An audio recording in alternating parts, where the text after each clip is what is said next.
माननीय प्रधानमंत्री जी से संदेश के लिए आग्रह था। नमस्कार। देश के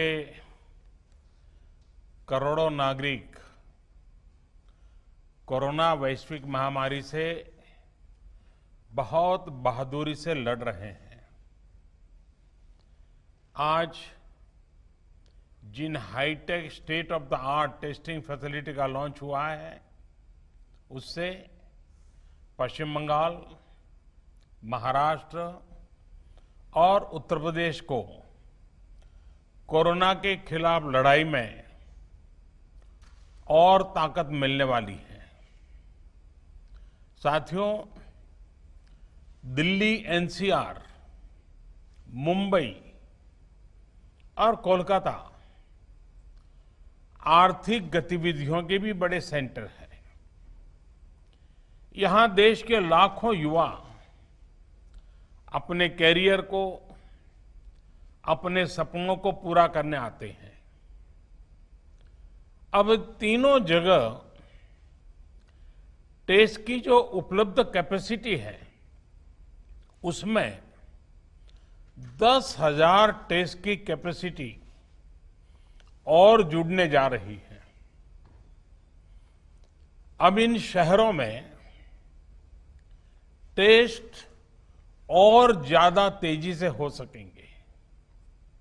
एक अच्छी बात यह भी है कि ये हाईटेक लैब्स सिर्फ कोरोना टेस्टिंग तक ही सीमित रहने वाली नहीं है, और ये बात बहुत महत्वपूर्ण है। भविष्य में हेपेटाइटिस बी और सी, एचआईवी, डेंगू सहित अनेक बीमारियों की टेस्टिंग के लिए भी इन लैब्स में सुविधा उपलब्ध कराई जाएगी। ऐसी व्यवस्थाएं तैयार करने के लिए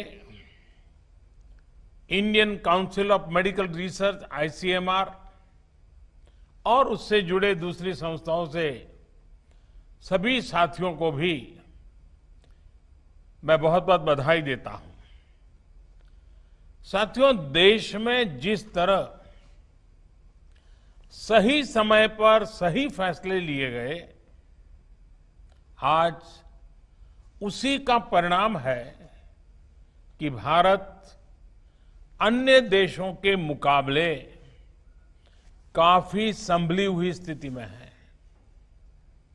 आज हमारे देश में कोरोना से होने वाली मृत्यु बड़े बड़े देशों के मुकाबले काफी कम है। वहीं हमारे यहां रिकवरी रेट अन्य देशों के मुकाबले बहुत ज्यादा है और दिनों दिन सुधार भी हो रहा है। आज भारत में कोरोना संक्रमित होने के बाद ठीक होने वालों की संख्या करीब करीब 10 लाख पहुंचने वाली है। साथियों, कोरोना के खिलाफ इस बड़ी और लंबी लड़ाई के लिए सबसे महत्वपूर्ण था कि देश में तेजी के साथ कोरोना स्पेसिफिक हेल्थ इंफ्रास्ट्रक्चर का निर्माण हो।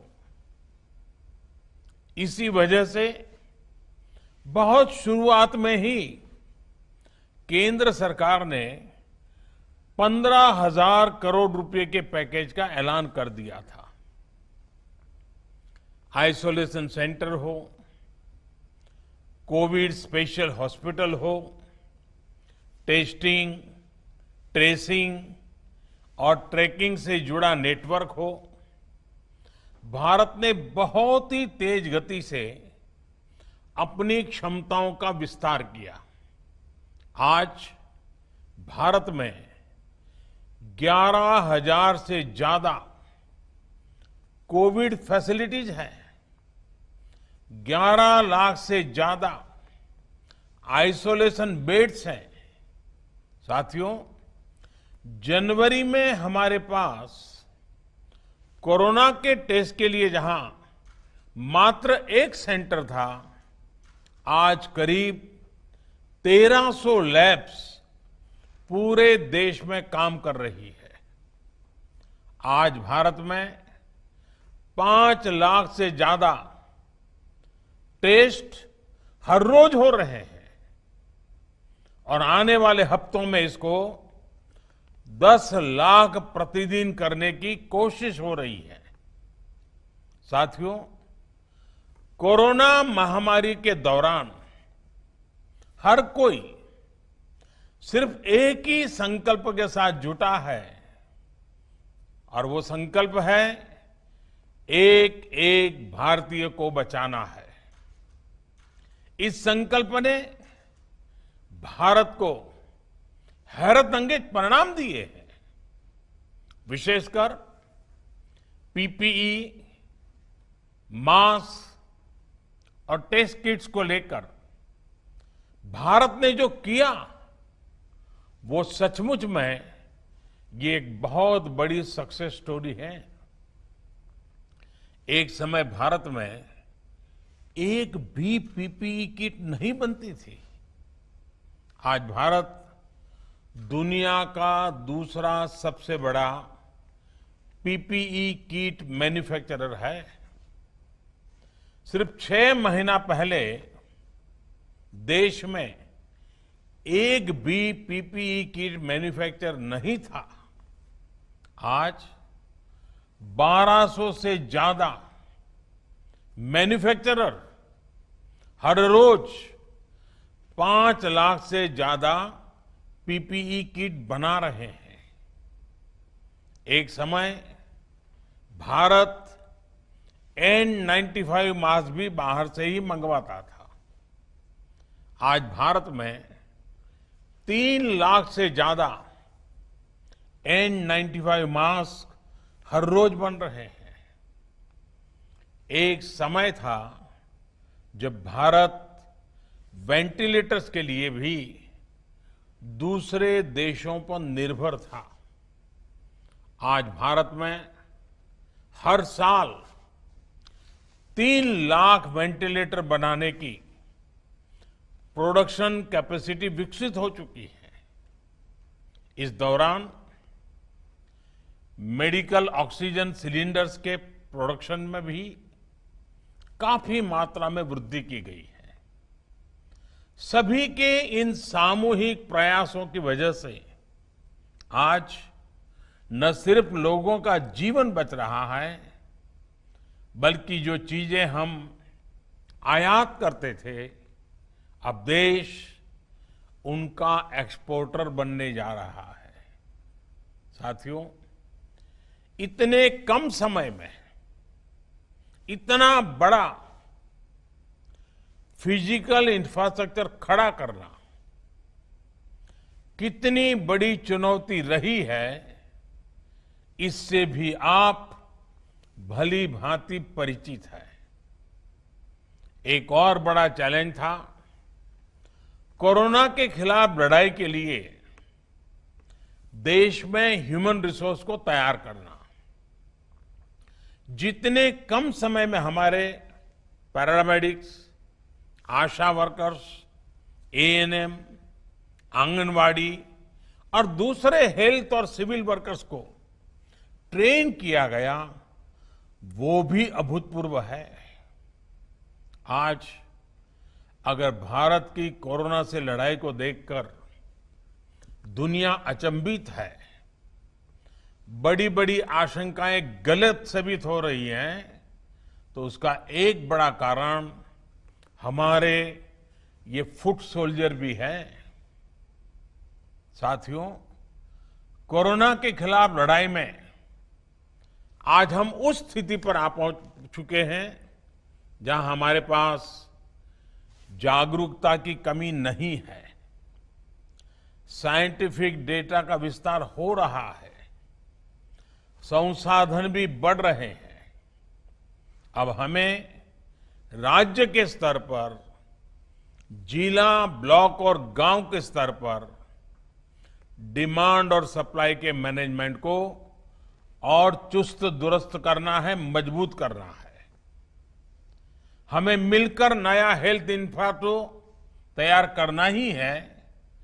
जो हमारे पास गांव-गांव में सरकारी और प्राइवेट डिस्पेंसरीज हैं, क्लिनिक हैं, उनको ज्यादा सक्षम भी बनाना है।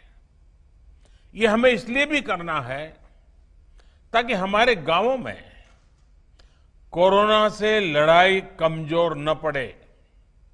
अभी तक गांवों ने इसमें बहुत अच्छा प्रदर्शन किया है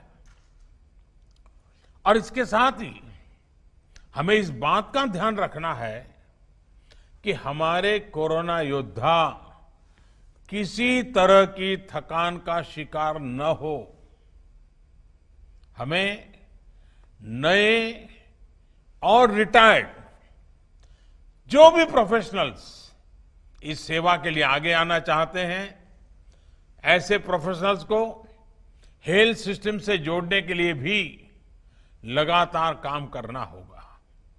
साथियों, आने वाले समय में बहुत सारे त्योहार आने वाले हैं।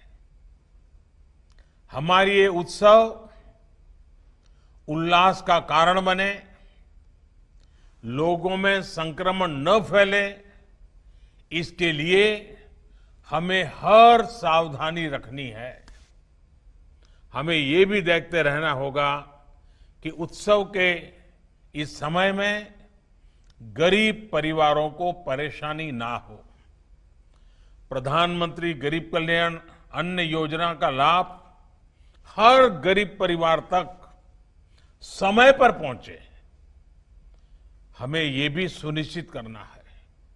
साथियों, हमारे देश के टैलेंटेड वैज्ञानिक कोरोना वैक्सीन के लिए तेजी से काम कर रहे हैं, लेकिन जब तक कोई प्रभावी दवा या वैक्सीन नहीं बनती, तब तक मास्क, 2 गज की दूरी, हैंड सैनिटाइजेशन की हमारा एकमात्र विकल्प है, एक प्रकार से एकमात्र हथियार है।